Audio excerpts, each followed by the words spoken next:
Good evening, treasure seekers. It's Blake coming to you live from New Mexico, and joining me, as always, from Washington State, it's Bryn and Cody. How's it going, guys? Hello. Just been treasure hunting. Today's actually been a really busy day.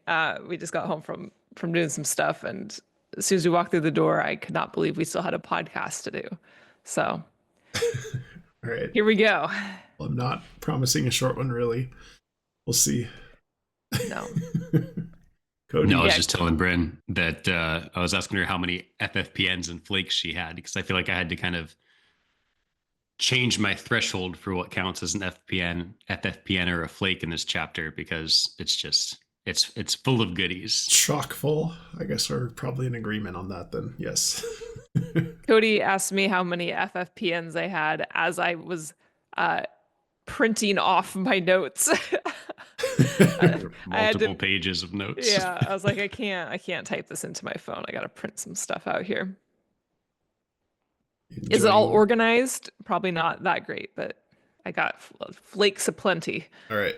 I'm I excited. guess that's what happens when all of his tidbits aren't diluted with facts about a specific piece of treasure. It's just all him talking directly to the reader. Right, Yeah. right. No stories. All JCB equals too many nuggets. All right, should we start out with some news? Drama unfolding in the search for the Pokemon box. There was a person in Alabama that thought she found the Pokemon box.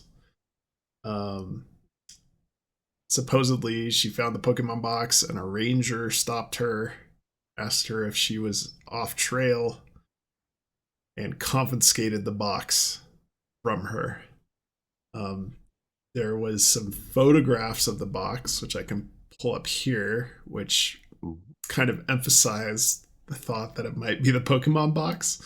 So here's the first picture I have from the person that found the box before it was confiscated. You can kind of see it's, I don't know, in my opinion, about the right size for something enclosing or protecting maybe one of JCB's boxes. And then there was some other evidence that it had some, what looks to me like Chinese characters, but Japanese characters can be... No way. Yeah, they can be interchangeable, so could have been Japanese characters here with some attempts at trying to translate some of the messages on the side. Anyway, this person was basically in a panic that they had found the box and it got confiscated by a park ranger. So it's since been disproven. K-Pro on the case actually here says this was originally messaging that was happening on Facebook. I'm not quite sure if it was a TTI group or not. Eventually some of those posts got, screenshotted and put in the Discord as well that included these pictures. K-Pro reached out to D Money from the American Treasure podcast to reach out to Jon and ask him if that was indeed a box. And indeed, it was confirmed through D Money, who asked JCB that that was not a treasure inside box. So, I don't know. Yeah, roller coaster of emotion. Yeah, so some excitement in the past few days on that, obviously, particularly because of the, Chinese/Japanese script on the side of the box. Yeah, nobody's quite sure what it was. Speculation that it maybe, contained like ashes or something. And so I don't think it's been reported where exactly that solve was, other than somewhere in Alabama, because the person didn't want to reveal it. So I don't know if that's been resolved yet or not. But yeah, no boxes found so far, still, as far as we know. Wow, I did not have any pulse on that situation whatsoever as I was just blissfully working away on my Pokemon box solve. Um, yeah, I mean, if that was all legitimate, like that would be a wild ride. Um, Yes. yeah, also crazy that whatever it was found in a location that they were looking for the Pokemon box. Mm-hmm. Is that the case for sure? That they were actively looking for the Pokemon box when they found that? Yeah. Okay. Yeah. They thought they had found. They thought they had found the Pokemon box, and so they were distraught because it got confiscated. Rightfully so. But yeah. Yeah. What do you guys think about, there's been so much discussion about where you can legally hide things. Does this change your opinion on hiding the box somewhere where a park ranger could confiscate it from you? Yeah, I guess the problem is we don't know exactly which area, which park, which region this person was searching to determine or whether or not that would even be a quote unquote legal spot. Yeah, I it came up last episode too. Like, this is not my area of expertise, is the legal side when we were talking about the Houston solve. So I don't know. Is the short Yeah, I answer. guess I guess my gut feeling was always everyone's all, oh, a park ranger is going to take your box. And I always thought, yeah, are they really though? Like, how often do you really see park rangers when you're out on the trail? And just knowing that someone had an actual, what they thought was a box confiscated by a park ranger, it kind of makes me think a little bit more about approaching it from the legality side of things.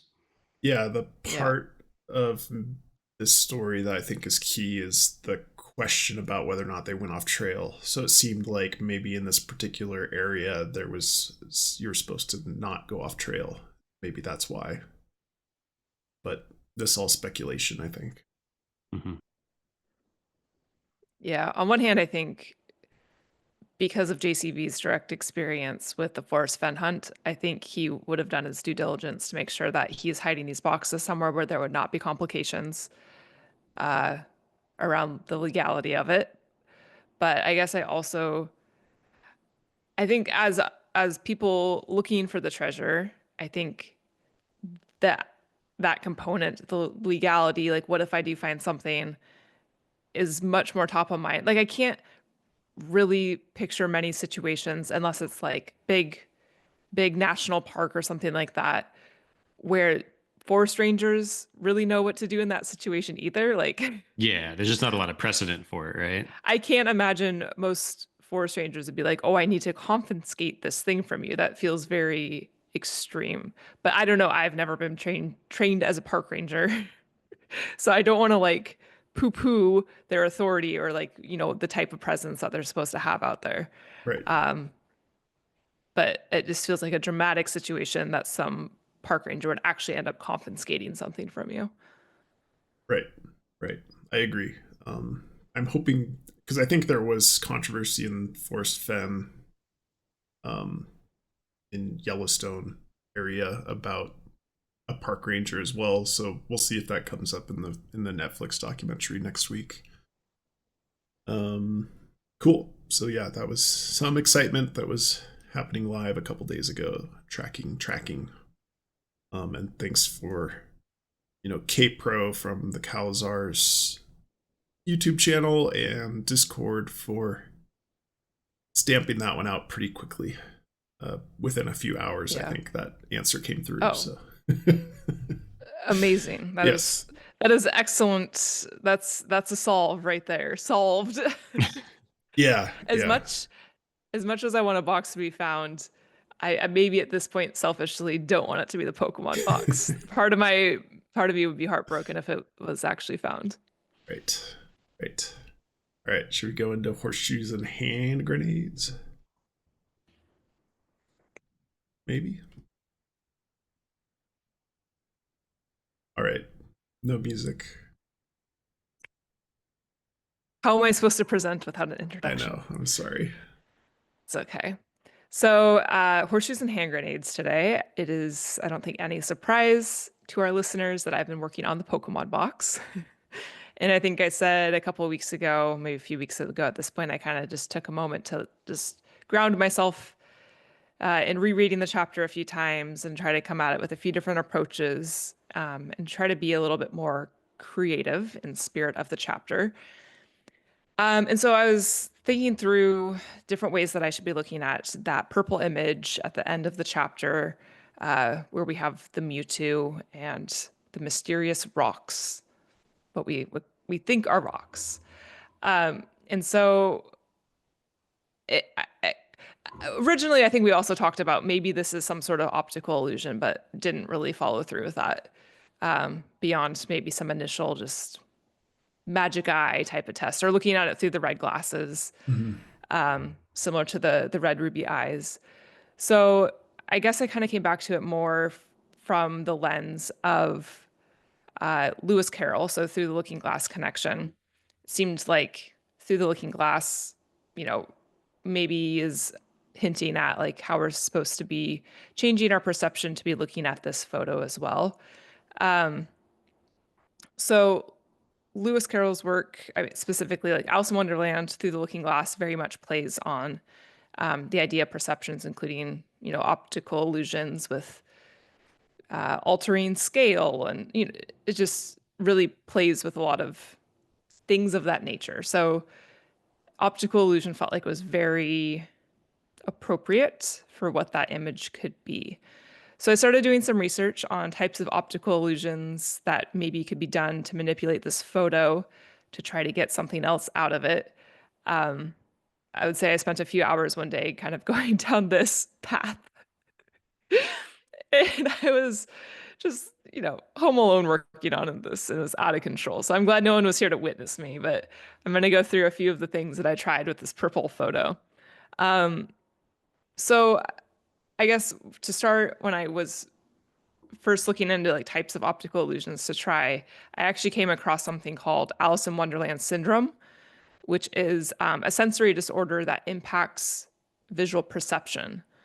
So, that checks out. And something tied to this syndrome is, sorry, Cody, migraine auras. So I have never had a migraine. Cody, unfortunately, has had many, but you get the auras with that. I didn't quite understand, since I haven't experienced that, how that would manipulate your vision. But I downloaded this app where it like simulates migraine auras. I was like, I'm just gonna do this over the photo and see what happens. I don't know what I was expecting to happen, but obviously I did not get any outcome from that. But it was kind of an interesting train of thought that this like visual alteration would be occurring as part of this syndrome. So, like I said, I was trying to just get some creative thoughts going. Another thing I looked into in theme here was the Cheshire cat illusion. So with that one, you look straight ahead at a photo. However, you put like a hand mirror between your eyes. So half, I mean, you're looking at the image with both eyes, but with one side of the mirror, you're kind of reflecting your vision elsewhere. And so eventually your brain will erase the image. The image disappears on the side that can still see the image. And the only thing that remains is what your brain perceives as the eyes of the image. So like your brain is wired to see human faces. Like Cody mentioned, how he thinks maybe our brains are telling us that there's faces in this image when there's not. So it kind of made sense with Cody's argument here, that maybe this would be a thing when looking at the image in this way. So I stared at this photo. It all disappeared except for one black dot, which I guess it was my brain thinking, okay, this is the eye that is remaining in this photo. Interesting enough, it was actually pretty much where the Mewtwo is pointing. But I don't know what to make of that. I think maybe that's just kind of like a central dark spot in the photo, and it's a coincidence. And that's called the Cheshire cat illusion. Yeah, because the Cheshire cat has this glowing eyes in Alice in Wonderland. So yeah, just the eyes remaining. What else did I try? Oh, this is so dumb. So in Pokemon Go, in Pokemon Go, when you get to a Pokestop, you can spin. Oh, I don't know the lingo. I haven't actually been playing to this extent yet. You spin the Pokestop to be able to get items, is my understanding. So I thought, okay, well maybe the spinning aspect seemed like something that's very standard. That's not going to be something that changes with the game. That just feels like a good solid part of the UI that could maybe be a clue. Like maybe I need to be spinning this image and something would reveal itself by spinning it. So I like pulled up the image on my phone. I like taped my phone to the spinner. I'm trying to spin it. I'm really revealing a lot about myself here. I spun it a couple times, like I said, I was home alone, and I just out loud was like, "This is so dumb. I need to stop." So, cut that one off. Um, what else did I do? I mean, those are the examples I wrote down. I was just trying to like be creative and think through anything, and hoping that it would like get some thoughts going about what to do with this photo. A couple other things that just felt potentially relevant as far as optical illusions go to this chapter is the checker shadow illusion, because we have through the looking glass is essentially taking place on a chessboard, and then we have shadow for the shadow Pokemon mentioned. And that I think I'm sure everyone's seen at some point. There's like a shadow over the checkerboard, and one square in the checkerboard looks super dark, and the other one looks really light. But if you fold it, then they end up actually being the same color. And then the other one I thought was potentially interesting, but I have no idea how to apply, is is it Canizia triangle illusion, where there's like circles, almost like three Pac-Man circles in a triangle, with the wedges aligned to the angle of the triangle. So your brain basically fills in the space, showing a triangle there when there's not actually a triangle. Which I think with the Greninja marking, the V, kind of a triangle. Anyways, I was just really diving deep for some optical illusion revelation out of this. I went so far as to find an optical illusion specialist, someone who has studied optical illusions. I emailed a very nice professor who actually happened to be in Japan, and wanted to get his ideas on the image to see if an expert would have any interpretations of like, oh, this looks like maybe it was manipulated in this way. And he also had no idea. So amazing that I got a response. That was very nice of him. But I think I may be letting go that this is not an optical illusion as much as I would like it to be. I think there could just maybe be potentially some other hidden things in there that we're supposed to be interpreting. And they're just clever and disguised.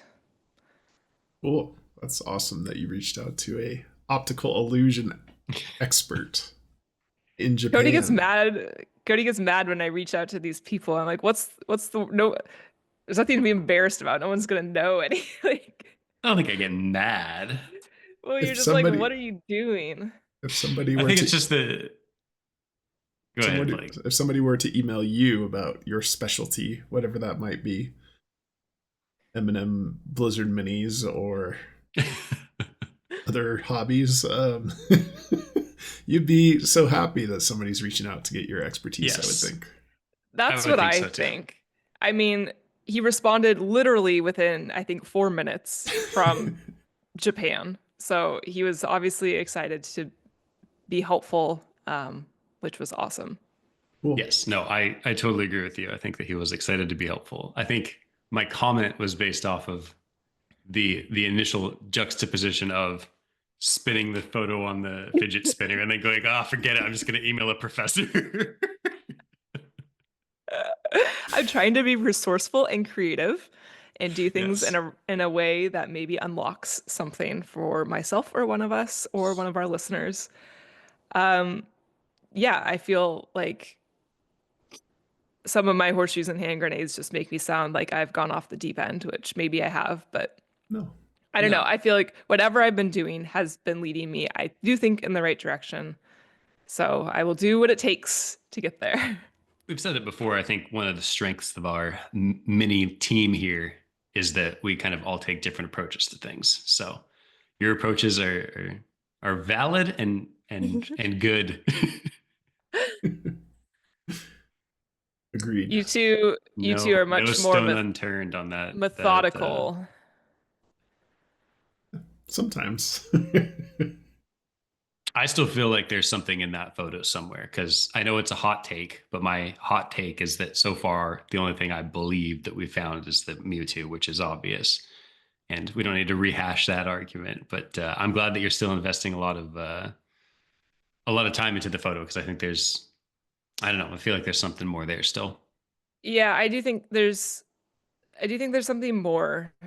I guess maybe I wouldn't categorize it as an optical illusion, or I need to loosen what I consider an optical illusion to be. Um, I think, I mean, I feel like every time you read the chapter, you kind of like peel back a little bit more of what you're supposed to be doing with it.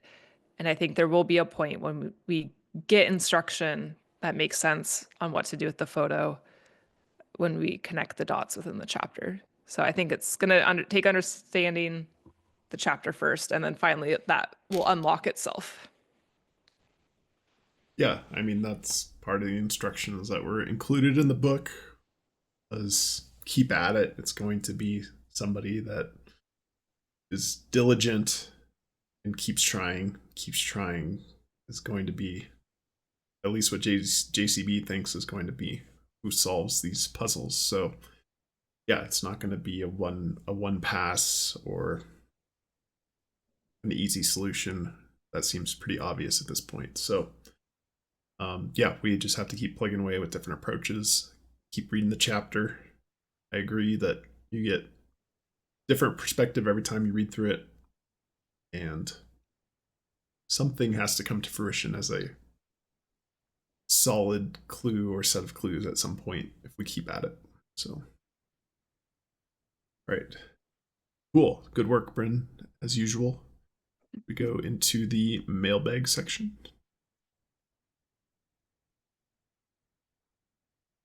Sadness. Technical difficulties. No You've sound got effects today. mail. Had to use our old one. That's okay. We had a listener write in to tell us an explanation about the clapping frog powder. Ooh.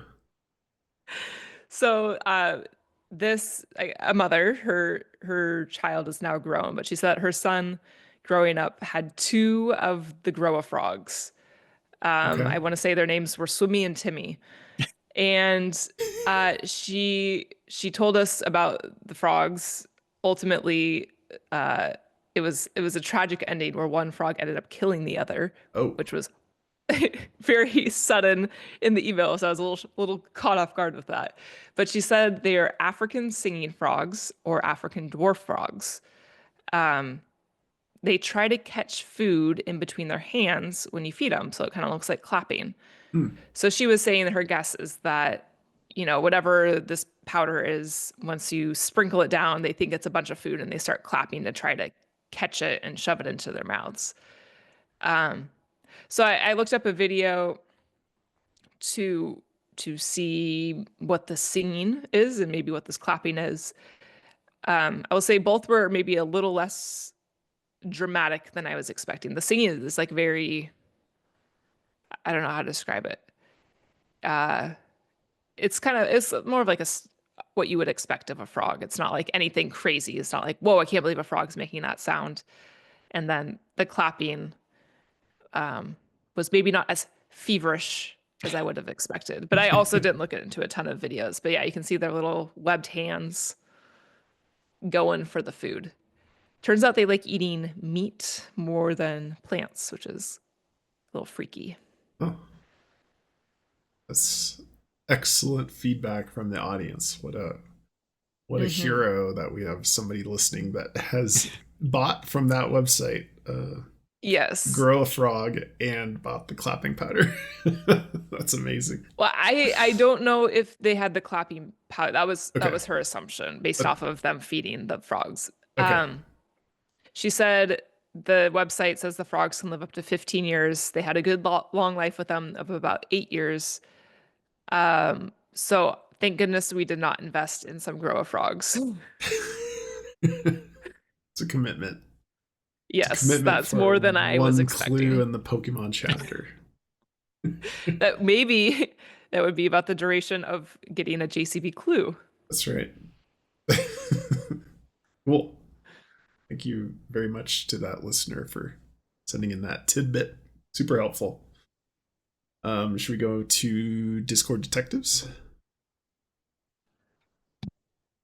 All right. I'm doing Discord Detectives today. I wanted to highlight some of the videos by Matt. We had hinted at the videos during the Appalachian Trail box when we were talking about AI images, and Matt had done a good analysis on YouTube that's available. Obviously, we'll post the link to that video below. But I really like Matt's approach to some of the data he's collected, I would say, on the book. Very data oriented, I would say. It's Matt's Tech Tips, and all the images I have the YouTube link on the bottom as well, because we cannot definitely take credit for any of this work. So I'll just start. There's a particular video, and we're going to link it at the bottom. I forget, unfortunately, the name of that video, because he has a few videos on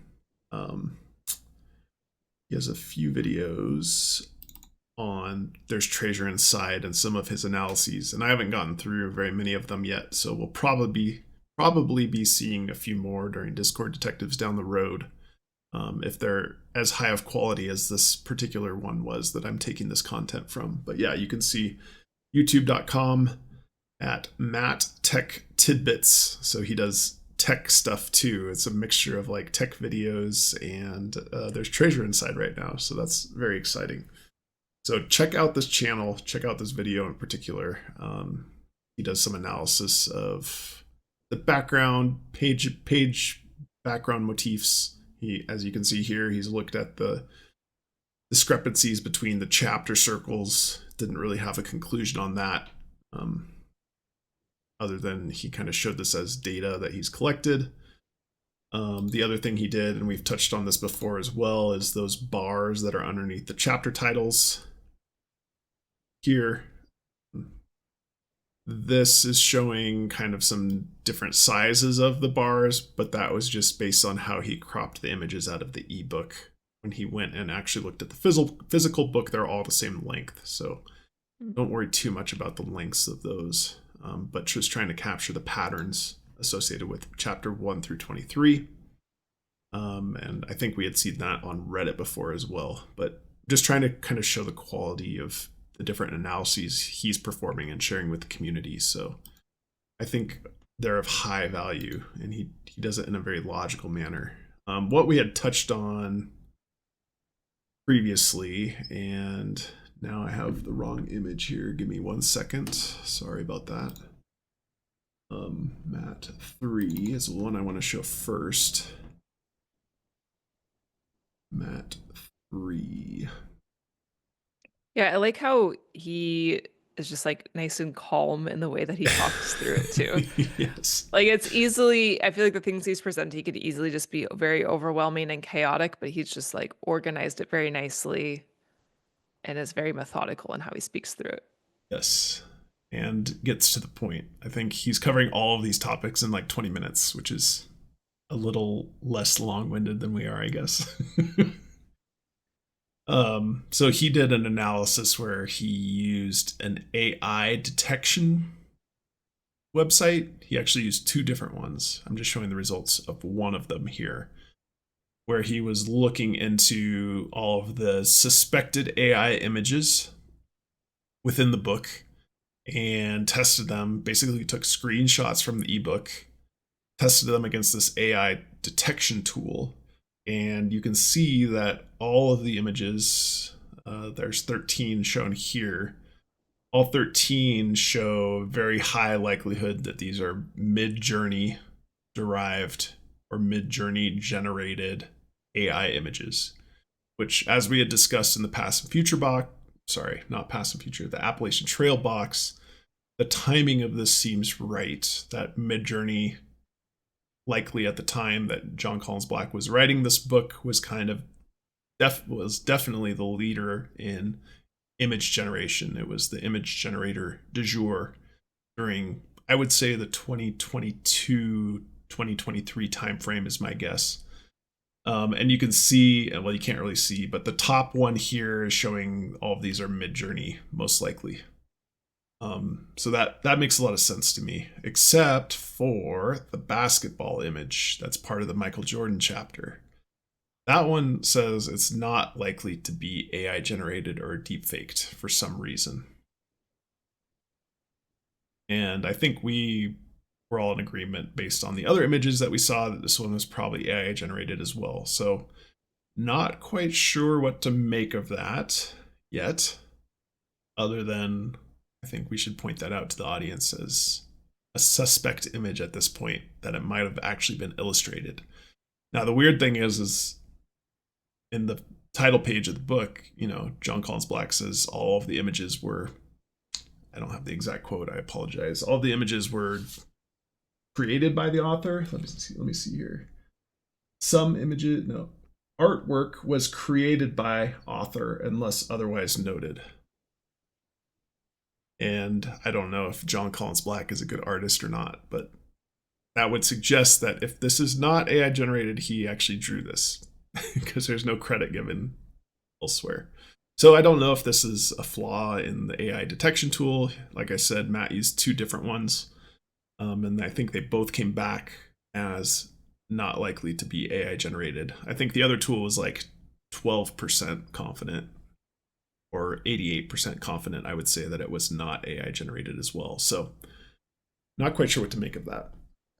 I've got a live theory happening right now. Okay. Kind of a little bit of an Occam's razor approach, but if he specifically wanted an image that looked like, a kid laying up a basketball, my understanding is the AI has a lot of trouble with like hands and feet.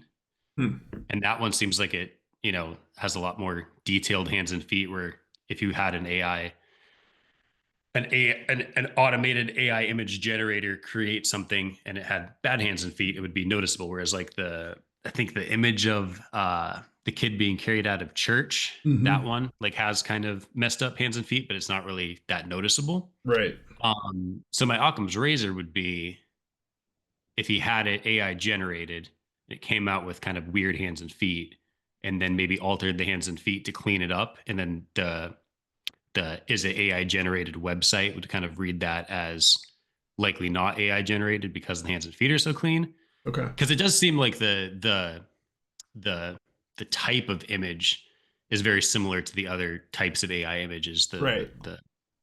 I agree with that. The way it's drawn didn't seem suspect to me based on all the other ones that we'd seen. Yeah, it's not like it stood out as a very different image. Were you going to touch on the part of Matt's video? Yeah. You know where I'm going with that already? I do.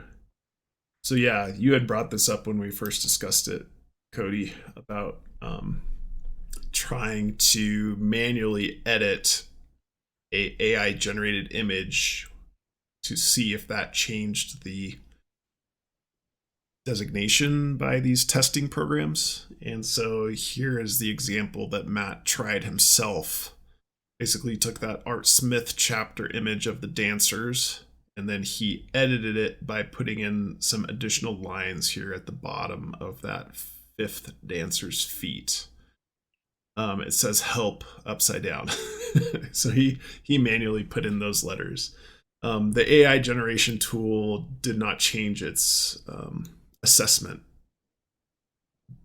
based on his edited image. So you can see both of them are 99% likely to be AI generated. So I thought that was a really cool test that he did to check whether or not you can easily insert some additional modifications, which we, could assume Jon Collins-Black did in certain cases, particularly when we're looking at some of the X's and things like that are in some of the images. It doesn't change the AI detection tool can't pick that up that it was manually edited, at least in a small scale here. So anyway, highly recommend checking out this video. And shout out to Matt Tech Tidbits.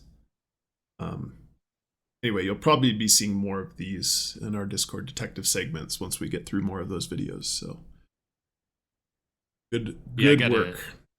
I got a chance to check out the one that you referenced in the Appalachian Trail episode shortly after that episode. And yeah, I was impressed. It's I really like his work, and it's definitely like a similar approach to the way I like to think about things. So I really connected with those videos and was a big fan of them.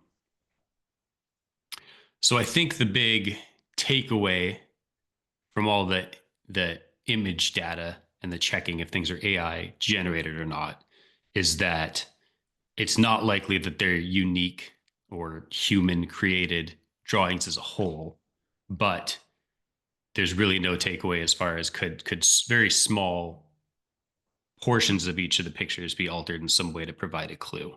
Mm-hmm. I think that's kind of the consensus right now. Yep, I agree with that. I think it was a good scientific approach.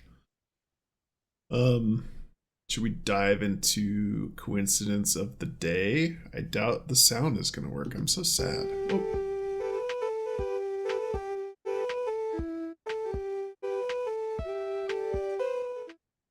All right, Cody. Perfect. Do our coincidence of the day today. Yeah, this is a pretty straightforward one, and I'm actually probably skipping ahead a little bit because it's the coincidence of the day has to do with Cesar Pavese. Excuse my pronunciation. I'm sure he is the author of the quote that's included in the chapters that we're going to be talking about today.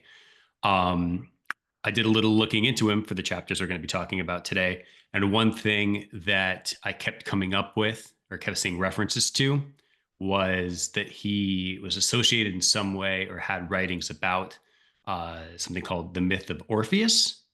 So I looked into that a little bit. He wrote like this whole book. I think it's a short book of short stories that's like related to some Greek myths called the Dialogues with Lucio. Again, excuse my pronunciation. And that's and then did some looking into this myth of Orpheus, and one of the characters that almost immediately came up was Persephone. Persephone being the one I did another, I think, coincidence of the day on a few weeks ago. She was the one who like went down to Hades and had to like not eat anything before she could return to the overworld, and ate a handful of those little pomegranate seeds, which is some more symbology in Greek mythological culture, and ended up having to stay down there for like part of the year. And that's like one of the Greek myth origins descriptions of like what created the seasons, which I thought was particularly interesting. Again, kind of referencing the Hopi calendar and some other text within the book about seasons and other things we've been looking into. So it's another one of those ones where like I wasn't seeking out something, but something kind of came to me from that just like was more evidence of something I had looked at previously. So yeah, but ultimately I kind of classified it as a coincidence because as I dug into it more, it turned out that I just happened to have found some quick references to the myth of Orpheus that was like associated with Cesar Pavese. But it turns out he actually wrote like many short stories with many there were many kind of allegories for existing Greek myths and using Greek mythological characters. So that wasn't particularly unique to his writing. And then the only reason it's even a coincidence in the first place is because it's a character that I've seen previously in something else that I also would classify as a coincidence. So I'm just building coincidences upon coincidences at this point. Right. But it's funny. It's funny when you do a bunch of research and you have some obscure figure or topic come up again after you had been looking into it previously, and it definitely piques your interest there for a second. Yeah, definitely eye-catching. Good. It was a more in-depth coincidence of the day than I was expecting. Very good, Cody. Thank you. Approved. I'm glad I set the bar low so that I could. I have a good coincidence of the day for the next episode. So, well, I do. Good is I don't know, a timely one. It might not be good, but it's timely. So, yeah, now you're setting the bar high for yourself. Yeah, no problem. Bring it on. All right. Should we dive into the chapter content for today? So I think the plan today is to talk about the introduction of the book, and we'll talk about how to read this book chapter as well. So page 9 through about page 17 of There's Treasure Inside by Jon Collins-Black. I think I'll just do a quick recap of the chapter and then we can dive straight into nuggets because I think we all have a pretty good amount to go through. Jon Collins-Black talks about this being a book unlike anything you have read before, according to his editor. There's many pounds of gold coins and bullion and other precious metals and gems. So last time we had talked about when we look at that picture of the treasure in the introduction, there's a lot of like gold coins and some precious metals that aren't covered anywhere else in the book. And so this kind of checks that box of, yes, he actually has talked about every treasure there. And taking a closer look at that picture, I did find that D8 diamond as well, right in the middle at the bottom of the treasure chest. So I did find that there's not anything that I haven't accounted for. I haven't done a formal analysis, but anyway, it seems like everything's there. The caption does say most of the treasure, so I guess there is some wiggle room there if there's additional things that were missed in that photograph or not. I'm not sure. Anyway, that was an aside. Plus, there's dozens of remarkable other items, some of them being one of a kind. He chose items that would likely increase in value over time, and he curated the items that go into all of the treasure boxes to appeal to a wide demographic. He's hidden the 5 treasures so that he hopes at least one is in close proximity to anybody in the United States. He talks about the 4 small boxes, that each of these 4 chapters is dedicated to one box and contains the clues and information you will need to find it. And talking about the part 2 boxes. The 5th box that we are designating as the lion's share is substantially larger and contains the lion's share of the treasure. Clues may be found anywhere in the book. What compelled JCB to do this treasure hunt in the first place? He says he simply wants to experience as much joy as he can, and from JCB's perspective, there's no greater high than sharing joy with others. So that's his goal, as stated within the book.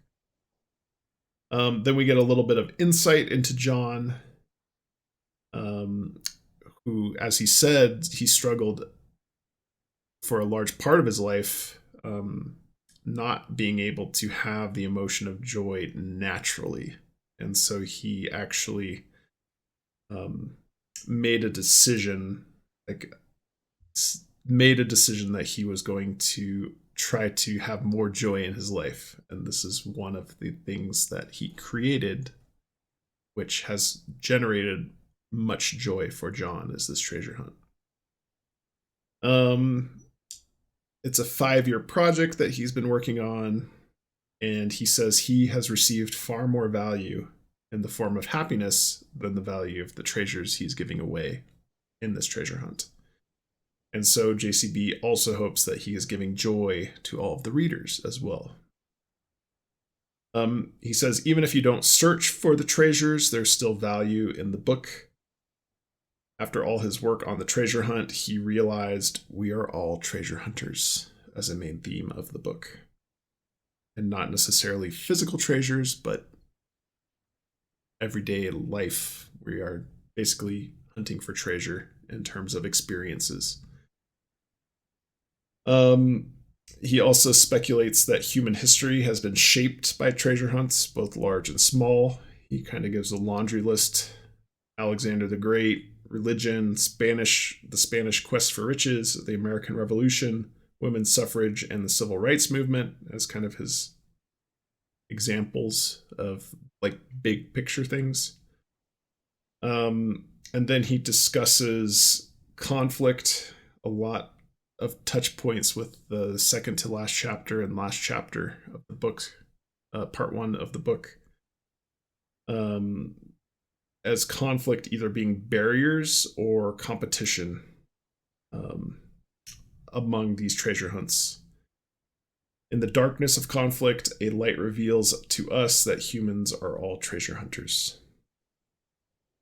The fundamental treasures that all of us seek are all the same. We want to be loved and love others, desire access to food, water, and shelter, the hope to have control over what happens to us, and the people that we care about. So discussion of having agency, even though he doesn't spell it out like that. He talks about beyond the clues written for the treasure, something larger was coming together as he was writing this book. And he realized that after he started making a list of the treasures he wanted to acquire for this project. He says the treasure items were fairly frictionless to acquire and popped up soon after adding them to his list. When he thought of a treasure he wanted to get, he said sometimes it just popped up for sale and he was able to get it. So, divine intervention, potentially. He started to research on the artifacts before writing the book and hired 5 research aides to help him with that research effort. And then he had the realization of the stories that had substance worth sharing associated with those treasure items. And the book would have been a wasted effort in his mind if it was just a collection of clues for the treasure hunt. He then re-emphasizes sharing joy with us, and then we have that really nice photograph of the treasure. End of the introduction chapter. Anything I missed there generally? I don't think so. Yeah, I don't think so. There's going to be so many little FFPNs we're probably going to touch on every paragraph. Yeah. So let's just dive right into Nuggets. I'm excited for this. Are we doing Nuggets just for the introduction and then touching on the how to read this book after? Okay. Yeah, I think so, unless that messes with your vibes. Okay. No, I broke mine out separately. Perfect. All right, we'll start with the introduction. Anybody else want to go first? This is overwhelming. And because there's so many, I'm probably gonna do mine in order through the chapter. Probably how I'm gonna lay mine out, but you guys don't have to follow that.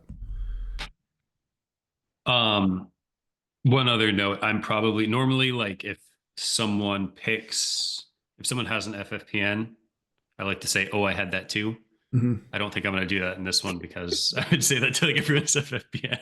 Okay. We can all nod in agreement. Yes, well, I'll just nod. All right, Bryn, why don't you go first? Okay, I have mine all in order, but I think I'm going to start with maybe what I think is most significant. Okay. Which is a lot of things, but this is under my overarching category of his discussion of joy. So I think the introduction is his opportunity to introduce the concept of joy, which we obviously see throughout the book in a very prominent way. One of the quotes that I think was very significant in speaking about joy is, "I could hear joy beckon to me from time to time, but always distant and muffled."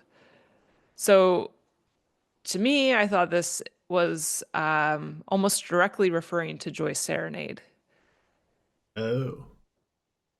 So I don't know if you guys, obviously Blake didn't take it that way. I thought maybe Cody might be taking it a similar way because you're, pretty.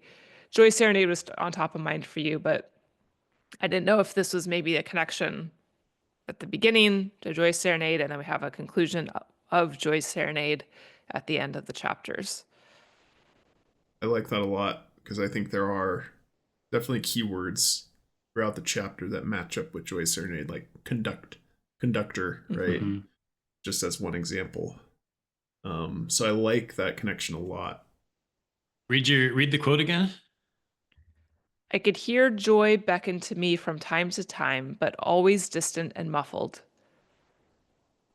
And this, I believe, it was kind of after he talked about joy, like there being a wall between him and Joy. So it's almost like Joy has a voice. It's speaking to him. It had singing. It's trying to get to him. And then with Joy's Serenade, we have seemingly a song coming out of it.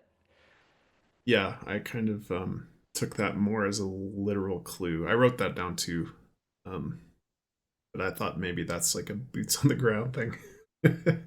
You're in a cave or like a dense forest or something like that. I see. That there might be some auditory clue associated with that. Yeah, I guess my initial reactions would be there's no boots on the ground level of clues here. I think this introduction and how to read, I think both are going to be our highest level. Like this is our opportunity to be looking for themes and give us the greatest perspective of how to tie together everything that we have read in the chapters versus going the other direction into detailed. But that's just my guess. So cool. I really like that connection to Joy Serenade a lot. Good. I think I'd lean towards agreeing with you, Brent, on your take on for introduction and how to read the book being probably more larger scale clues. But that's just, again, gut feeling. I guess it feels like it would be kind of strange to open up the book with a boots on the ground type clue versus kind of easing into it. Maybe. I won't agree with that. But I don't think Blake agrees with this. Controversy. All right. My first FFPN is I feel the weight of wanting to get it correct. Is in one of the first paragraphs when he is talking about kind of his overall feeling of writing this book and this introduction, which it seemed like a few phrasings that he used. He wrote this kind of last. As he says, on the eve of release of this book, I'm writing this. But anyway, I just thought that was interesting. I feel the weight of wanting to get it correct. I don't think that necessarily could be a solid clue, but I just thought the wording was a little bit interesting. Yeah, it jumped out for me as well. Yeah, good. Oh, sorry. We're not confirming. We can confirm. I don't confirm. I don't know why we wouldn't. Cody. I just thought I'd be just saying I had the same thing to everything anyone said, but no, I didn't mean to shut you guys down from confirming. I have a different one I want to touch on, but I will real quick first touch on, since you already kind of mentioned it, that I had wrote down that he wrote this on the eve of, no, I can't find it in my notes, but he wrote this on the eve of publishing the book, essentially. And I think it kind of provides some perspective on how to interpret, or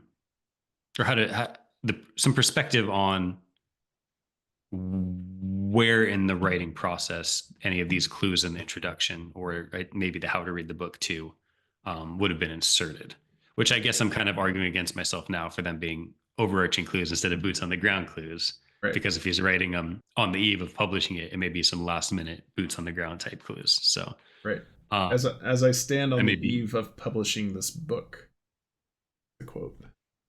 Yes, and now I found it in my notes there. Yeah, so I'm kind of arguing both sides of it now, but I did have that written down.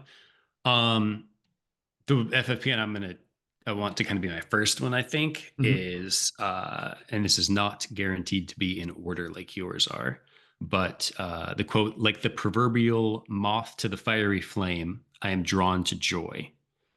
And I thought that was particularly interesting because in my understanding of kind of that idiom, I think is the word, um, being drawn like a moth to a flame to something is like a negative. It's like being drawn to something that can hurt you or something that isn't good for you. Hmm. But like a moth being drawn to a flame, because that's like it's like a bug zapper, right? It's gonna get you.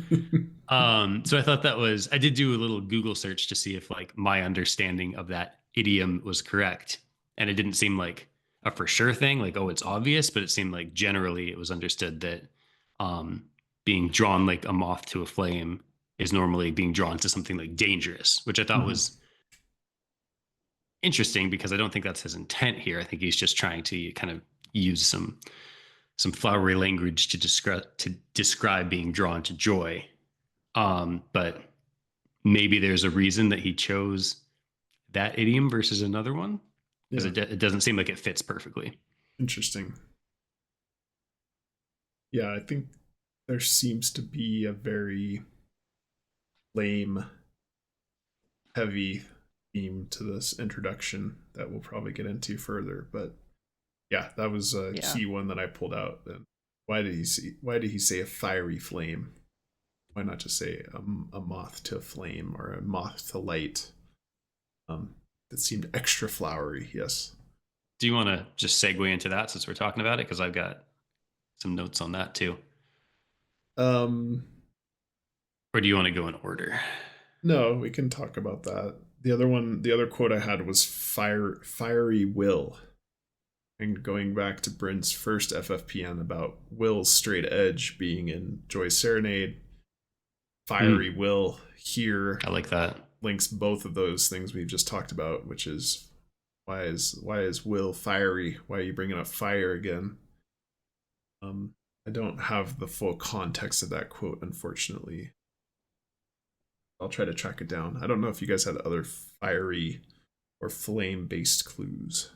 So my note just says hot, colon, moth to a fiery flame, fiery will, molten sun. Molten Sun, that's right. So there was also molten sun in there. Yep. But I noticed the same thing that it seemed like some heat themes and some specifically putting like using heat as an adjective, right? Versus Mm-hmm. any real necessary use of it. But I really like your point that he used the word will because it got the will straight edge, and like Bren was talking about connections to Joy's Serenade. So it's kind of coming full circle there. Maybe not fire or flame, but the quote, the genesis of this project arrived in a flash and it landed somewhat jarringly, an idea riding like a wild cowboy upon a lightning bolt of inspiration. That's a major one, I think. I think that's the first FFPN before FFPNs were even a thing that Bren ever told me when we first got this book day one. She's like, he just wrote something about a wild cowboy on a lightning bolt, and I have so many ideas of what that could be. That's very interesting because I had a different one as the first clue Bryn found. Oh, really? Yep. I had one first clue that I still stand by. Really? Oh, Yeah. the first one I remember you talking to me about and like looking up from the book and saying was the cowboy one, but I probably wasn't listening when you actually said your first one. This was specific quote. When I did look into it, I think there's a lot more to it, but I think potentially this is a Forrest Fenn call out with when I looked into it, like maybe Forrest Fenn is the cowboy here, and he had a horse named Lightning. I hope that's correct. So it'd be Okay. like Forrest Fenn and his horse. So I mean, what else to do with this arrived in a flash? Kind of, if we're gonna try to pull it into this fiery category here, there's obviously more to it, and maybe that is also incorrect about Forrest Fenn, but that was just what I had gathered in my quick internet research. I mean, it would make sense in this context based on some of the interviews we've seen and the timing of this treasure, Forrest Fenn's treasure being found, and him being inspired by the Forrest Fenn hunt, that if this was a callback to Forrest Fenn, it totally makes sense in my mind. Mm-hmm. All right. Now that we're talking about flashes, can we go into the light ones? Yeah. Our hunts illuminate the common fabric we share. So, Devil, we get a light theme that I think is building just in this introduction chapter. I know we've touched on it a little bit with lighthouses and things like that, but it's pretty heavy-handed here with the light / illumination / fire, which I'm kind of all binning into one thing. Our hunts illuminate the common fabric we share, and now we have the Quilt theme. bolt of fabric theme, the quilting theme for Cody.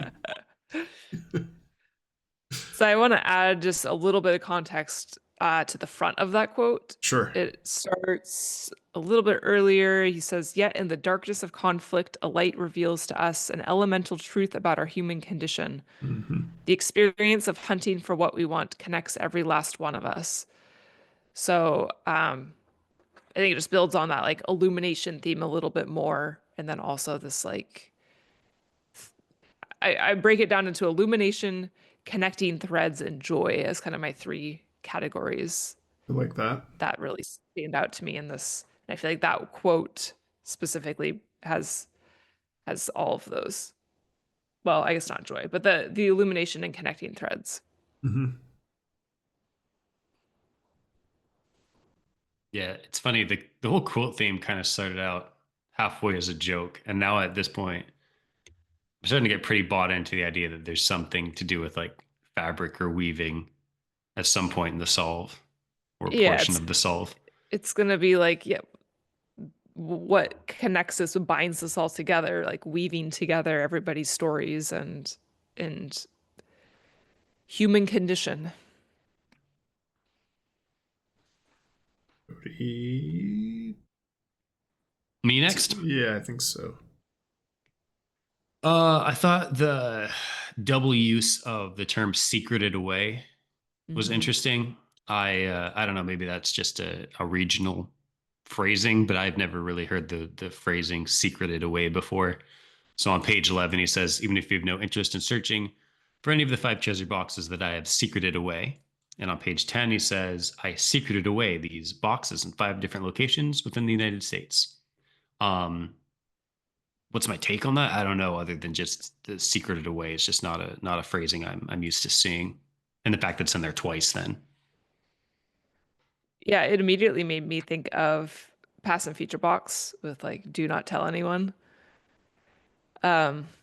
which as I went through this, I thought like, how weird would it doesn't make sense that there'd be call outs to maybe like a part 2 box, that I thought, well, why not? This is an introduction to the whole book. So it seemed like there was a lot of connections to overarching themes of part 1, but then I also feel like, why would he not have some connections to part 2 boxes? Not saying that's exactly what this is, but there's a few things that made me think, oh, that makes sense with whatever part 2 box. Mm-hmm. Bryn. So this one I bolded it. This Okay. is a significant one to me. I think I talked about this last episode. The quote is, "Something can be simple and incredibly complex at the same time," which I think all of the solves are this. I think all of the solves are simple, but that is not to say that they're not going to be incredibly complex. Hmm. I think the simplicity is what makes a good solve a good solve. I think when somebody figures out a solve and finds a box, I think they're going to be able to tell us what the solve is in like a couple sentences or a few sentences. And you're going to hear it as to be like, oh, that totally makes sense. Hmm. Now tell me all the steps that it took to get there, because obviously it's not just easy. Easy is not the same as simple. And so very set on these solves being simple and for the sake of being clever. I know you said that JCB called out that he doesn't necessarily know if he was clever, but I think that's what his intent was. So yes, they will be complex solves to get to a simple solution. Can you say the quote again that you're started with? Something can be simple and incredibly complex at the same time. Nice. I did not pick up on that one. All right. I have one more illumination based quote near the end of the chapter on page 13. So if you decide to seek out our treasure's location, you can take solace in knowing that the objects inside of the box have illuminated your way. He's talking about, and I think this is an important point, he's talking about earlier on in the chapter writing out the clues for the treasure hunt, and then he talks about kind of after that using the stories associated with the objects. Some of the stories are also used for clues for finding the lion's share treasure.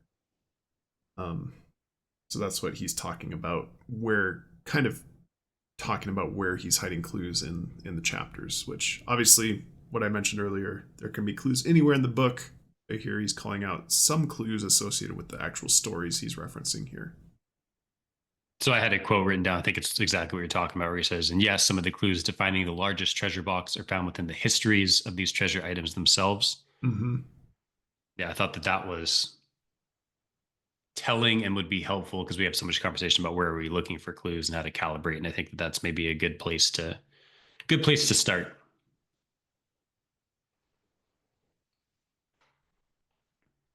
Cody. Yeah, so I wrote down two things that weren't like directly connected, but were within a few sentences of each other. And it was as if an invisible hand was guiding my task. And then a few sentences later, he uses the phrase mining the origins. So I picked up on that because I think like the term invisible hand, I'm pretty sure is like an economics term having to do with capitalism, right? And then to have that written out so closely to the term mining the origins just kind of made me think economics in general and Bitcoin. And I know that there's the JCB's got the heavy ties to Bitcoin. So I was wondering if that was maybe some sort of nod to economics in general and the mining of Bitcoin, something to that effect. Okay. Adam Smith, So this, I think, is the invisible hand, if I'm remembering correctly. Yeah, I think so too. strong hand theme. I actually didn't even think about that. Oh my. Team hand theme. The second part to that quote, the invisible hand guiding my task, orchestrating each step from afar. I think we can't leave that part off because of the connection to Joy's Serenade. Mm-hmm. Yeah, it does seem like you're finding a lot. I wasn't specifically looking out for Joy's Serenade connections, but it seems like now that you're pointing them out, there's a lot in there, and a lot of like the major kind of key words in Joy's Serenade too. Oh, what was I just going to say? Okay, I'll go with permit me just a moment to explain. I feel like in each section, he kind of has these little like moments of asking for permission or forgiveness or like work with me here, bear with me. And I don't know if maybe that's just part of his writing style or if that is connecting something for us as a reader. It feels unusual and intentional,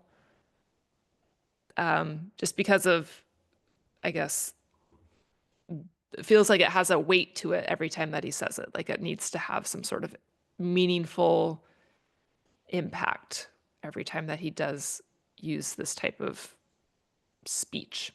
Mm-hmm. Yeah, I agree with that. It's a really good one to point out. Yeah. I'm going to go back to one we've already talked about. A light reveals an elemental truth. We didn't really touch on the elemental part, but that does seem to be an important theme throughout the book, and maybe it's too much of a theme when we're talking about elements, chemistry, some of the gems, some of the precious metals, but particularly even in chapter 1, he shows the emerald with the UV light. And I don't know if that's coincidence or not, but a light reveals an elemental truth. That's like kind of a callback to the way they figure out if these emeralds or these precious stones are real or not, or what they're made of, or what kind they are, using light to illuminate them in the case of the UV light. I thought that was kind of an interesting connection. Yeah, when you called out element right there, or elemental, my first thought was like fire, earth, water, Okay. air, because I think that like a couple of those are like already on our themes list of like water and wind. Yeah, that's true. And just having come off of the FFPN about the molten sun. Yeah. And then I think that there would be a lot of ties there between like those kind of elements and like East Asian uh philosophy and religion and stuff. Mm-hmm. I'm obviously nowhere near an expert on any of that, but I think that there'd be ties to that, and there's a lot of those kind of themes elsewhere in the book as well. So another possible way of taking the elemental note there. Yeah. Well, even for Go ahead. for air, like the aviation or like the bird's eye view, you kind of play it that way too. The rose fire. That's right. Interesting. The sunken treasure. Yes. Solved. Solved. Great. Cody. I've only got one more. I have to wait till Bryn's done to make sure I'm not stealing hers, because it is stealing hers. Oh no, I have so many. Okay, well then I'll do the one. This is my very first thing. As I cracked open the book for the first time, that I declared this is a clue, and I know the state where it's where it's located. Uh, there are some people for which the emotion of joy comes naturally, one they can call forth and wear as easily as a warm, cozy mitten on a cold winter's day. That's right. So Yeah. I thought, surely the lion's share is in Michigan, because Michigan is known to look like a little mitten. Solved. That's what I remember. Yes. That's the first text I got, I believe. was the Michigan solved because of the mitten. The origin of it all. Little did you know. I don't think we've ever gotten back to Michigan with any of our solves, but Well, we're it's just nice. getting started on our lion's share map, so we'll see. Okay.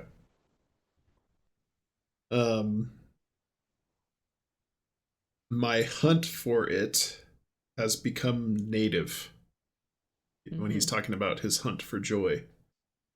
And so I don't know if that's just simply a call to the Hopi chapter or the Charles Loma where we're talking about Native Americans. I don't know necessarily that that's a clue, other than pointing to the importance of maybe those Native American themed chapters. Yeah, I thought that was maybe like putting specific weight on the Hopi calendar. Yep. Or like I guess maybe not even the Hopi calendar exclusively, but that section dedicated to the Hopi culture. Because yeah, I've never really seen native be used in that context before. My hunt for it has become native. I didn't actually go into the dictionary and look at different definitions, but I just thought that was a little out of place. Yeah, I agree. So are we bouncing back and forth, Cody, and you're saving yours till the end, or? Yeah. Okay, Bryn. Okay, so this is the broader quote around the molten sun reference. As our blue and green planet revolves around its molten sun, life on Earth I put sketches. I think stretches out over 8 billion different lifelines. Maybe it is sketches out over 8 billion different lifelines. All searching, all drawing out one huge treasure map across its surface. So I think this is ties in a few things. Blue and green planet. I think the color thing is loose, but I think this would pull in specific discussion around color. We have the molten sun, so the fiery connection. Life on Earth sketches. Did you have that written It's down as sketches. sketch? Okay, sketches. As we talk about this greater mural that this is all supposed to be coming together to create. When he uses lifelines, I feel like that's kind of our connecting thread. And then all drawing out one huge treasure map across its surface, which I think is again kind of saying we're going to end up with a mural of these stories. This is all going to come together in one overarching mural that is going to be our treasure map that is going to lead us to the lion's share. I like So that was another quote I had in big bold letters. Yes. Right after that, there's a quote, the arc of human history. We'd seen sun Another arcing one. across the sky. In And Joyce Serenade too. Does it have arc in it? I don't remember that. It has actually. isn't it the square arcs around the something in Oh Joyce yeah, Serenade? it's right after Will's Straight Edge. There is a mention of arcing, and so I don't know. I think this arc theme connected with the molten sun. I do like the idea of an eclipse clue somewhere in here. The Hopi calendar eclipse theme is one of the treasures lie over a famous eclipse path. I don't know. That's on the back of my mind quite a bit though. Use Will's straight edge as the turning square or any arc may align at the proper point. Solved. Mm-hmm. Yeah, that one seems more likely than not, I would say. It seems pretty overt once you really boil down to all the art clues. Right. And then there's also Bryn, you probably know more about this topic than I do, but we were looking at like the Hopi holes in the wall that line up like the clocks almost, or calendars. They line up with the sun at the solstices, the solstice. Yeah, so I mean, they had their specific spot with like, the rock formation and the exact way so that when you stand at the spot, certain time of year, the sun will shine through, the rocks in the exact way for you to be able to identify the solstice. Yeah, so Or they also were using mountain peaks, viewing a mountain peak from a specific location to see when it rises perfectly over whatever peak. So yeah, I think it all comes together very nicely. Just how to make clues of it. kind of all weaves together like a tight knit fabric. It does. It does. This is another one that I remember from reading the introduction and I have kept in my mind the whole time and have not I guess keep dismissing it, but he says almost every chapter in part one of this book offers at least one important detail to help guide you to the location of the largest box. And I think what's so important, so obviously he says almost every chapter, which I think we've always discussed, but offers at least one important detail. Like when we go through these chapters, we feel like we're able to pick out so many nuggets. But I feel like we need to keep in mind there could just be one thing we're supposed to take from the chapter. And maybe that's a broad theme, which could encompass a lot of nuggets. But I kind of think that maybe in some chapters, there's just like one thing. And I guess overall, after reading this introduction and the how to read this book a few more times now, and we haven't even gotten to Joy's Serenade. I kind of feel like the majority of the solve is like creating the context for the solve is almost more so in this like beginning and end section, and there's pieces to pick up throughout the book. But as far as figuring out how to bring this all together, we're supposed to primarily be using Joy Serenade, the introduction, finding these big themes. Because as we're reading through this, it does seem like what we're picking up in these two bodies within the book is tying together all these things that we found in the chapters.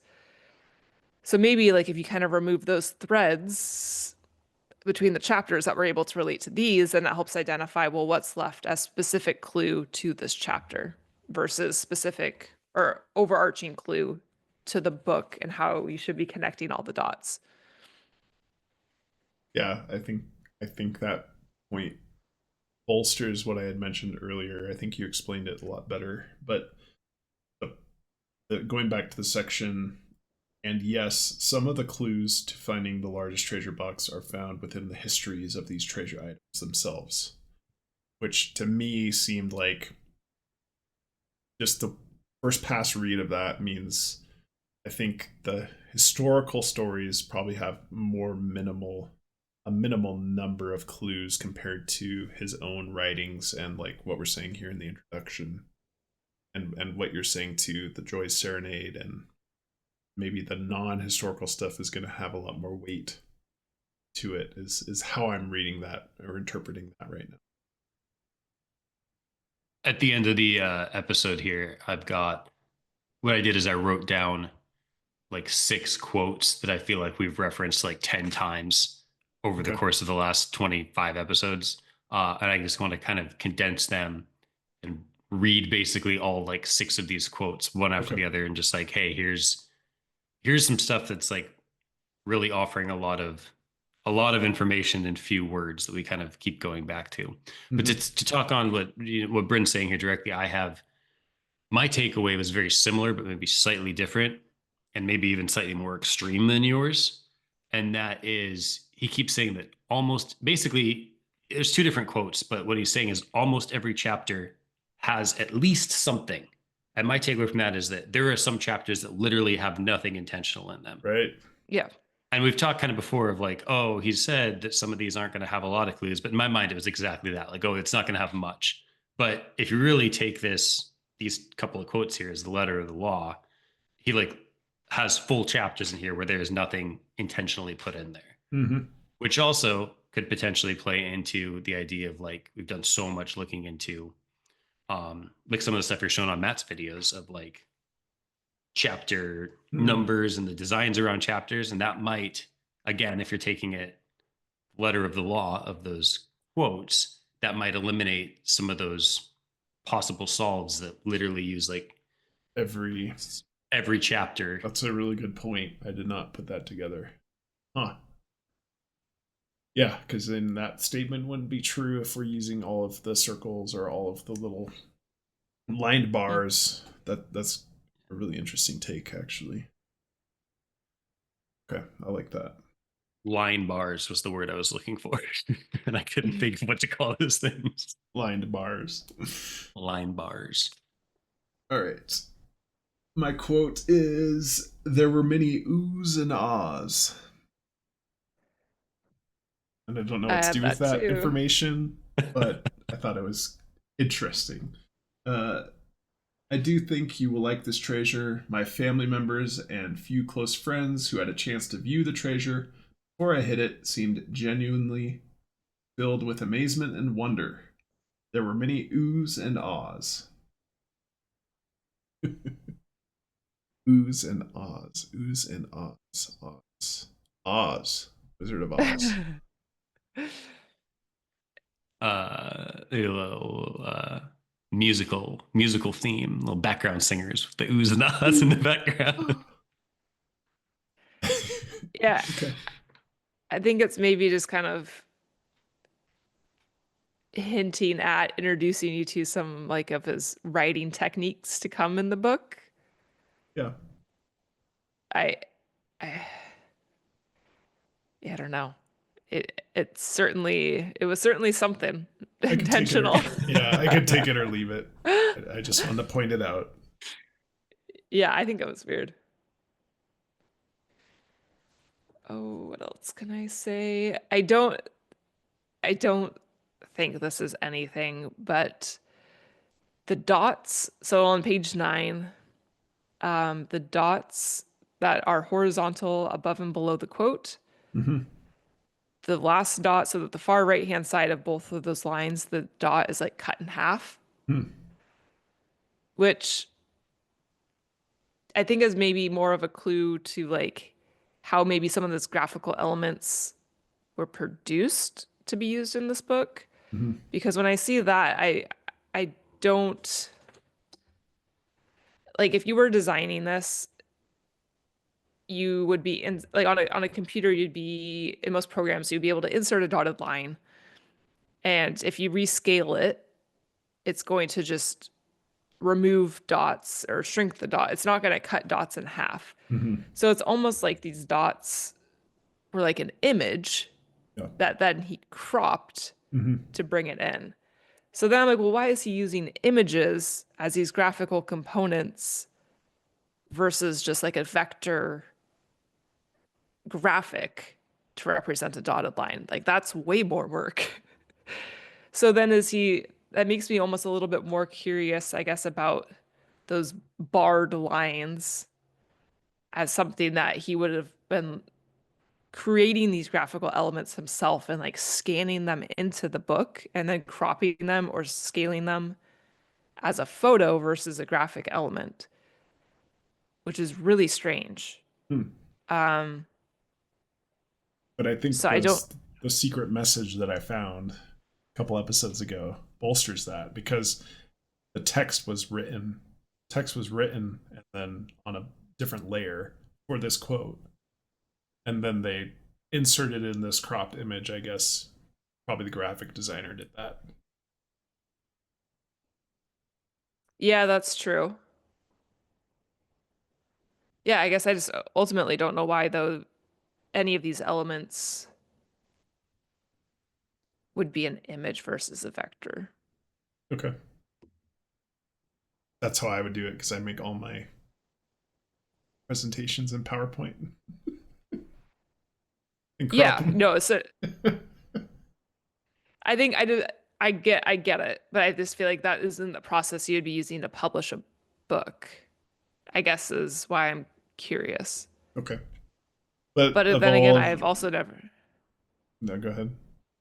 I've never published a book, so maybe there's more to it than creating like an InDesign file where things are vector. And But comparing it to all the typos and other problems with the book, like, this seems pretty minor to me. it's definitely minor, but I think it's an insight to how he constructed these components that have been analyzed and scrutinized so closely. Mm-hmm, mm-hmm. Like Agreed. it almost seems like he then intentionally had to create these things himself to to pull them into the book versus just having a designer implement them as they normally would. Mm-hmm. Interesting. And it kind of plays into what we were talking earlier about how we kind of, there's a consensus, at least between us now, that if he was altering images, any of these AI images at least, that it would have had to be very minor things. And now we've got what we're assuming is something not intentionally altered. It's a very minor thing. So now it's like, if you find a very minor thing, is Yeah. it, do you really know if or it's an a oversight? clue or is it an oversight? Yeah. It's clearly a clue for a waxing gibbous moon. Yes. I was gonna make a very similar joke, and I decided not to. All right. It's clearly 25 full moons and then 1/2 moon. That's the clue.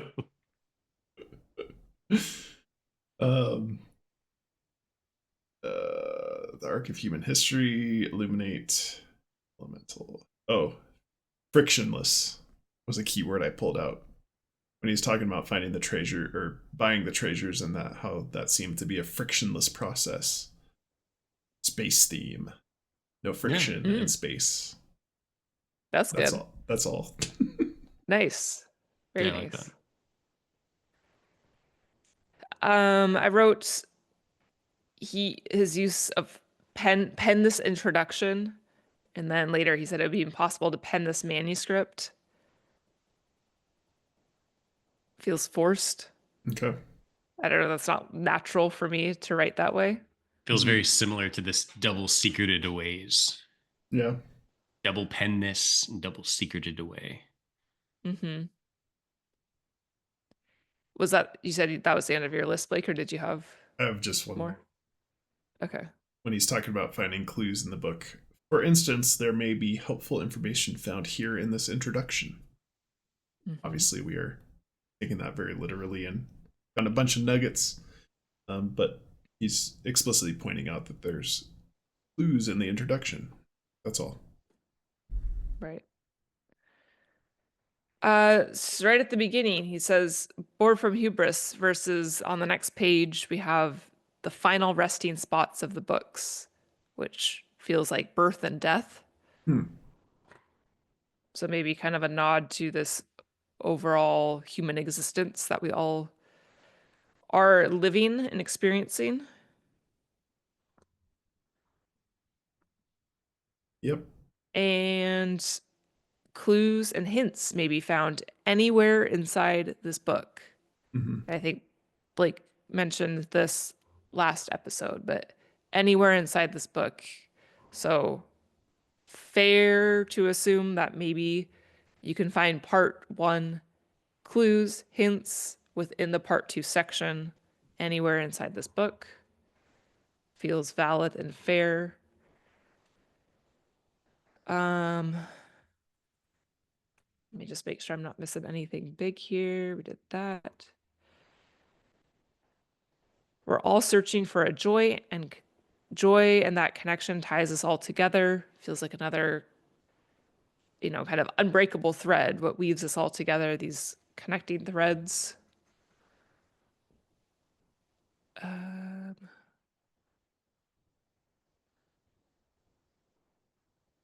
Oh, the seed of inspiration, which I'd have to go back into Pokemon Box and see, but I think he maybe uses the exact phrase seed of inspiration, talking about the origins of Pokemon. Mm-hmm. I will leave it at that. Okay. Cody, let's hear yours. And then I have a theme or a concept I want to talk about after as well. Okay. And mine's not, I just wanted to wait on mine because, well, some background. We had one hard copy of the book, and Bryn was mostly reading it. And then when we got into the podcast, we bought a second copy of the book, and Bryn got the new one, and I got the old one. Okay. So this one's actually literally underlined in the copy of the book that I have. Okay. That Bryn underlined, so I didn't want to steal it from her if she was going to talk about it. Oh no. It's another double. He uses the word manuscript twice. That's right. Which manuscript's kind of the way he uses it is kind of strange. So in one sentence, he used, I was a full-time dad taking care of 2 toddlers at home during COVID while writing children's book manuscripts. And then later he says, yet an inescapable voice kept telling me it would be impossible to pen this manuscript without first mining the origins of each item in our trove. So that's 3 now. They kind of seem a little out of place and doubly used with the pen this, the manuscript, and the secreted away. Mm-hmm. Maybe if we combine all of those words, something interesting will happen. It's hinting at the overall pairs theme in the book. The dualities. Where we connect the threads. And it's gonna be a big connect the dots. So we should connect those instances. Sorry, go ahead. Oh, sorry. You guys can continue talking about that if you'd like. No, I'm just starting to mumble crazy theories under my breath at this point. All right. So the approach I want everybody to think about in this group is he talks about a lot of this chapter is dedicated to every human is drawn to finding treasure in some way. And I don't think we've done the exercise of explicitly pulling out the treasures that each of the protagonists in each chapter are shooting for. I don't think we've done that formally. And it seems like from this chapter and from chapter 22, 23, that's like a major theme is what are the treasures that all humans are searching for. And so if we take the main characters in each chapter, can we list out in one sentence what treasure each of those characters is looking for? And maybe that would be a helpful exercise as we go through the book again. Yeah, I think we can That's do a that. really good idea. I thought you were going to ask us to declare what the treasures are that we are looking for, and I was getting nervous. No, that's too hard of a question. All right, should we dive into the how to read this book, Yes. which is immediately after the introduction? Each chapter of the part one is curated by the history and stories of at least one item in the treasure. Sometimes multiple pieces conspire to share wisdom of a topic. Some historical fictional flair is added for storytelling effect, but he tries to stick with the facts for the most part. To help illustrate a theme, Jon Collins-Black will share personal anecdotes about himself or others that are involved in this project. He initially wanted to be not within the purview of the book. That was my quote, sorry. So he didn't want to, when he had started this project, he wasn't going to include himself, really. But he thought that some readers would want some information on a little bit of his background and how this hunt came to be. His advice is to read the book once through, jotting down spidey sense notes. And on subsequent read-throughs, clue identification will likely be easier. If you find a topic or story captivating or intriguing, and your instinct is to go research further, that may have been Jon Collins-Black's intention. Almost every chapter has at least a morsel of information for finding the largest box. Do not overlook any part of this book. The 4 chapters in part 2 contain primarily all you need to discover the location of the other 4 treasure boxes. You don't need to be a genius to solve the location of any treasure box. Creating a complex cipher or grand secret code is beyond JCB's scope. You won't need to understand every clue or hint to bring together the full picture. End of chapter. Nice. I mean, it's very short, so I probably took some nuggets there. Sorry. All my I'm nuggets. conveying the Well, information. that last thing you said, I think, pulled together the main, I guess, 2 points that I wrote down. So you won't need to understand every clue or hint to bring together the full picture. And at the beginning, he says the personal anecdotes. I hope these stories will add color to the larger mural here. Mm-hmm. La Loma. Loloma. La Loma. Fictional flair. It's my first picked nugget. I'm trying to find the quote again, sorry. Some historical fictional flair is added for storytelling effect, but he tries to stick with the facts for the most part. So it's actually going back to and it's different flair. It's FLAIR flair. Yeah. But I think that's a play on words, and it's going back to the flame or the illumination theme. I have a bigger concept coming that relates to that. I Sunflare. also picked up on the word flare, but Okay. I discarded it when I saw FLAIR. Interesting. So I'll be interested to see what your take was on it. I'm sure you thought much more about it than I did. I'll take the easy layup here and go Okay. with Spidey senses tingle. Yeah. Mm-hmm. Back to your Marvel theme, stealing Blake's Marvel theme from chapter 18. somewhere in George like Washington's Jelly Glass. That was Wow. the superhero chapter. George Washington, Spider-Man, join forces with Stan Lee. Heroic, legendary. I can't wait to read that chapter again.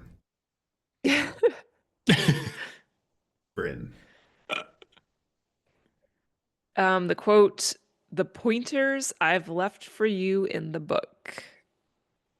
Interesting. Pulling together what we've gathered later on in the book, I guess it stood out more, the directional clues as we try to pull together our map of a mural of a map here. I had the same one written down.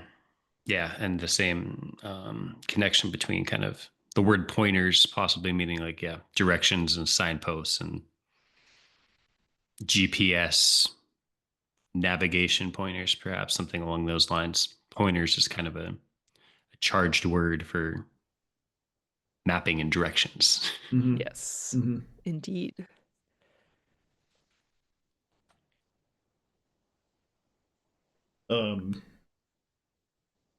Semi-final note I thought was an interesting usage of words. I think I would say like penultimate. Yeah. Everyone loves the word penultimate. Everyone wants to use the word penultimate whenever they get the chance to use the word penultimate. Why would you swap it out for a lesser word? Semi-final note. Seems odd. Sports. Yeah, that's what I mean. That's what I was thinking. March Madness, the basketball chapter, Michael Jordan chapter, semifinal. So, his what previous about note to that was on a quarterfinals note. I mean, wasn't like the semifinal match specifically highlighted in the gold medal Oh, soccer tournament yeah. chapter, Olympic chapter? That Seemed was like, the rematch against Brazil. Yeah. yeah, it seemed like it Interesting. was a specific match that wasn't necessarily like the finals of the preliminary round wasn't called out, but it was the semifinals or Yeah, something like the that. finals wasn't the highlight of the chapter. It was when they played Brazil in the semifinal, I believe. That's a really good point. Excellent good connection. Pull. Yeah. Ooh, solved. Did you mention in the recap there's a quote at the end? No, I totally blinked on that, and I know you said you did some research. So why don't you fill us in? Quote at the end of the How to Read This Book chapter: "The only joy in the world is to begin," by Cesar Pavese. Again, excuse the pronunciation. You're excused. I did some digging in. Didn't find much, so all I've really got for you is like the first line of the Wikipedia page. I mean, he did a lot of stuff, but nothing that I really found like really solid connections to anything we've been talking about. But he was an Italian novelist, poet, short story writer, translator, literary critic, and essayist. He's often referred to as one of the most influential Italian writers of his time. Yeah. Yeah, it's interesting. Interesting to take this quote since this book is basically a series of vignettes and short stories, right? Maybe he drew inspiration for that. So I think he obviously like was searching for quotes that included joy for the book, and I think he found like this one, and then in the part 2 introduction on page 200. I don't know if I ever noticed that part 2 starts on page 200. At least the copy does. He has 2 other joy quotes. "Being able to go beyond the information given to figure things out is one of the few untarnishable joys in life, and the noblest pleasure is the joy of understanding." So, yeah, I mean, I guess we kind of have like the three joy quotes to then guide you in to the sections of the book. One thought that I've had a couple of times regarding quotes. It seems like on a lot of his quotes for chapters, it's really heavily reliant on like a keyword in a quote matching the theme of a chapter. Like in this case, like joy being the keyword, and obviously the joy, a lot of joy references in the introduction to how to read this book. And I think that kind of carries through the other chapters as well. I'd be really interested to see, much like the way that a lot of like the borders and like fancy edges and things were all found on Shutterstock. I'd be interested if there's like a library of famous quotes, and if you type in these keywords, if like you start to see a one it start source that he took them from. yeah, or if they just kind of always pop up like towards like the top of the list of famous quotes for each of these keywords through like some sort of library. Okay. And that would kind of rule out, or at least, be some pretty heavyweight against the idea of the clues being, or the quotes being big clues. If it seems like there's evidence, he kind of just pulled them from the top of the library. So something I've been meaning to look into, and a thought that I've had, and that's kind of a thought that kind of originally started percolating because it seemed like so many of these quotes were keyword related more than like theme related. And I guess it goes hand in hand a little bit, but it seemed like especially weighted towards kind of keywords. Some of the quotes seemed like we called out as being particularly obscure, though. Yeah. Okay. Yeah, the one from that we could only find evidence from in Facebook, for example, from that Yeah. artist, from that rapper. That one was, yeah. But I like the idea if you found some library that seemed to be a good source and then find the quotes that didn't associate with that library as maybe being more clue Yeah. heavy would be a good piece of evidence, I think. Yeah, anything we can do, there's so much just stuff in the book that anything we can do to start like narrowing some stuff down, like the Shutterstock in my mind was a big find to be able to be like, okay, we don't have to worry about trying to line up every one of these ripped edges to every piece of every map that's ever been created. Right. In the theme of trying to lock things down, I want to posit something else to you guys. The reference of flares to historical fiction. I want to, during the second read through, think about binning the historical fiction clues into one bin as a flares illumination theme, and it's not looking for the historical fiction clues having anything to do with illumination or flame, but that's like a beacon of let's bin historical fiction clues we think that are in there into one set of clues and see if there's something we can do with that. And then the other thing that he says in here is his personal anecdotes point to the mural he's trying to paint. So if we bin all of the personal anecdote clues we think that are there into a separate bin and treat those separately as some way that we start painting this mural, that might yield some fruit. I don't know. But it's just a way to think about trying to separate clues based on what he says on how to read this book. Mm-hmm. Yeah, I like that. I like it a lot. Let's do it. So that's what I was thinking as well as another task. Sorry to be the taskmaster here. Favorite show. Okay. Great show. Great show. So I think there's like a mural that we have to start filling in. I think there's a roadmap. I don't know if that's separate or not. And then there's a weaving or a tapestry. I don't know if those are all just, similes to one thing that we're supposed to create here. But I feel like based on these clues and all of the weaving theme, the road mapping theme, the mural theme, I feel like the lion's share solve is going to be some physical construction that we make, which is why I like some of the approaches you've done, Cody, with the connect the dots and the place names and things like that. It just seems like it's leading towards building out this murder board, for lack of a better word, and trying to arrange pieces and clues into a mural at the end of this is what I'm thinking right now. It seems like a huge task. I think I'd agree with you. I think we are in need of a trip to Hobby Lobby for some yarn and some construction paper. Yeah, I guess when I am picturing the solve, that is also like what is in my head, which is very abstract and difficult to wrap your head around because we don't understand like what that means yet. But I do think that him in the last chapter calling out like whatever him and his wife called them, creative nights or something like that, Interesting. is kind of indicating like almost an arts and crafts approach to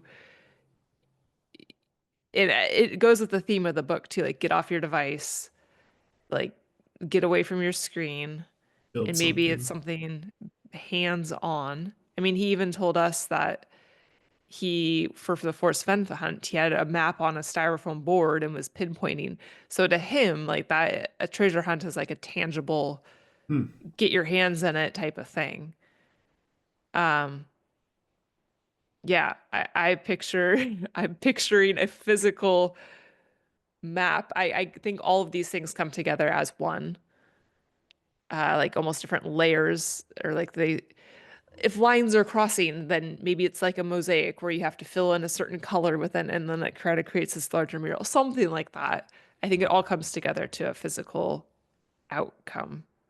I like this idea. Maybe because I just want to do the arts and crafts, but I do like this idea a lot.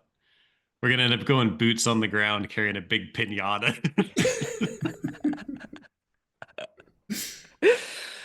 If Definitely not it going if crazy.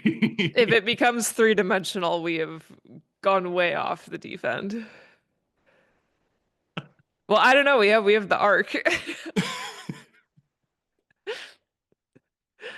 Oh no. Oh no. Right. That's all I've got. Uh, Anybody else? I've got a couple more. Bryn, you Right. got more? I guess I just want to say let's make sure we bring a picnic. Yeah, that's one of mine. Take a friend, bring a picnic, find a treasure. There was another one of his little closing quips to one of his Mhm. anecdotes had to do with going on a picnic, or it'd be a beautiful place to have a picnic, something along those lines. So I actually did a little bit of looking into picnic and if there are any other like obscure uses of the word picnic. Didn't seem much. There's some stuff that has to do with geocaching. Like I think there's some like bigger standard geocaching events that are like some called something picnic, Hmm. and that's somewhat related to treasure hunting.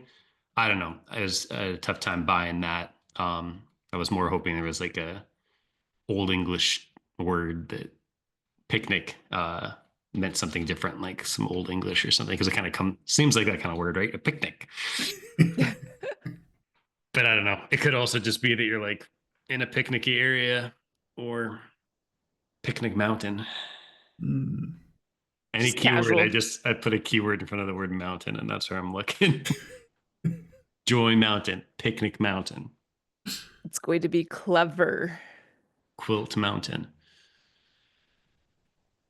One other one I had was he said, learn from these stories, maybe even apply their teachings, which feels like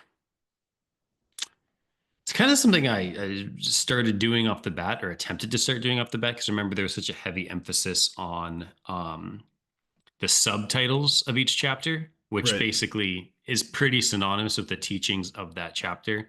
So I was really leaning into that when we first started reading through it, and I had a tough time with they just start to feel a little bit like all like something you'd see on an inspirational poster. So you can only listen to so many do your best, try your hardest, Right.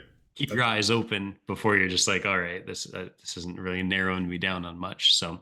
maybe someone smarter than I am can figure out exactly how those subtitles or lessons narrow in at all. But I had a tough time with it. Yeah, that's what I think I'm in the same boat as you and thinking about a different approach instead of linking the chapter back to that theme, let's link the chapter back to the treasures that protagonists were looking for. Yeah, I like that idea. Did you have more, Bryn?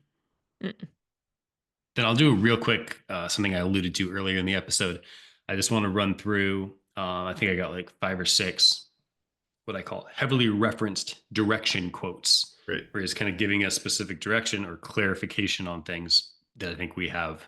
Um, we've referenced all of these multiple times, so I just wanted to put them all in one place and read them out, and we've heard them a million times, so this is probably going to be slightly boring for us or for you two. But I just kind of wanted a place where we are consolidating all of them together. So here we go.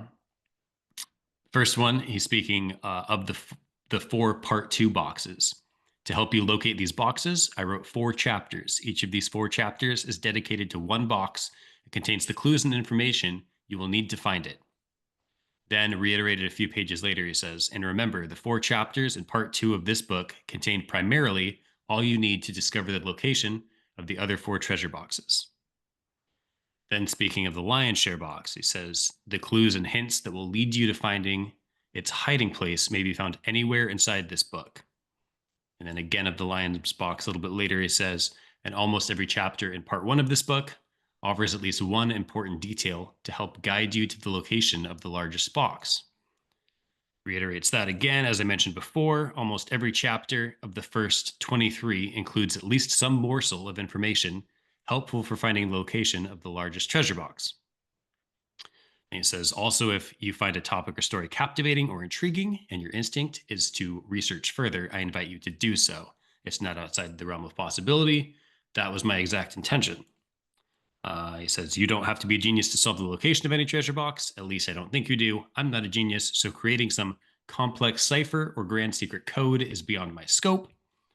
And then the last one I have is just more, not a specific quote, but in general, a couple of times he mentions not to overlook any part of this book. And he seems to really stress that. So the guy we talked about who bought a book and immediately ripped it up to see if there's anything inside of the bindings or the covers is not as crazy as he may have seemed. Right. No, yeah, that's good. Because, yeah, people bring those up piecemeal one at a time together as one chunk of information. So, yeah. And a couple of those, when you read like all 3 back to back, you kind of realize how much of an emphasis he put on it, especially if you think about it from like his perspective, where he's like, hey, I want to get this across without, being super overt about it. Putting it phrased a different way, like 3 separate times in the book, is a lot more overt than you'd think reading the whole book. Right. Once you really condense it down. Mm-hmm. No, that's a useful exercise. Thank you, Cody. My most frustrating quote that's not part of either of these chapters is at the end when he says, all you need is this book and a pair of shoes to go find the treasure. But I've pretty much completely disregarded that quote for my own sanity. I think that I got to take that as all you need is this book and any other information that this book references or branches off into, and shoes. Right. Yeah. I don't know. We've received some emails. People claim to be able to solve with just the content in the book. Yeah. So, but I controversial. I like that it's basically, in my mind, totally contradictory to his statement about you may need to do the research. Yeah, you may need to do more research, essentially. So you get to pick one of the 2, and I get to do more research one. and the part 2 box about primarily the information you need is primarily in the part 2 chapters. I think I've latched onto that quite a bit. Yeah. So I guess I want to clarify, when you primarily part 2, are you saying you think part 1 is fair game now? Because I take that as just additional research. Yeah, I still don't. Okay. I don't think it's part 1. I think it's the research quote. Okay. It's in the similar vein to that. Perfect. I just agree. want to make sure we were all understanding. Mm-hmm. Yeah, I think we're consensus. There is no information about part 2 in part 1. There could be information about part 1 in part 2. Yes. And you likely need information outside of the source material for full solves. Yeah. I agree with that statement. And the new one I'd add that I really feel like I in my own mind, kind of am locked in on now is that some of these chapters have nothing. At least, I'd say at least one chapter has no purposeful clue put into it, because he basically says that twice. That'll be a good test of a solve, right? Yeah. If you have a solve put together, can you find the chapter, 1 or 2 chapters or more, that you didn't pull any of your confirmers from? Yeah. Mhm. I like that. Yeah. It's tough because there's always could be something that you interpret as a clue. Yeah. It's just, I think the idea is that he didn't intentionally put it there. Right. So, yeah. I'm not saying it's possible, but it would be a good exercise. Yeah. If every chapter has like 3 things that are confirming your solve, that's a little tough to swallow. Well, when I come up with a solve where every chapter is confirming it in 3 different ways, I think you're in good shape at that point. I'm gonna get to that point first and then worry about that. All right, I think we should wrap it up. We just hit 2 hours, so. Oof. Everyone, have a good night. Do we know what we're covering next? Is it going to be Joy Serenade? Yeah, I think so. All right. So next episode should be Joy's Serenade. We'll see you guys then. Good night.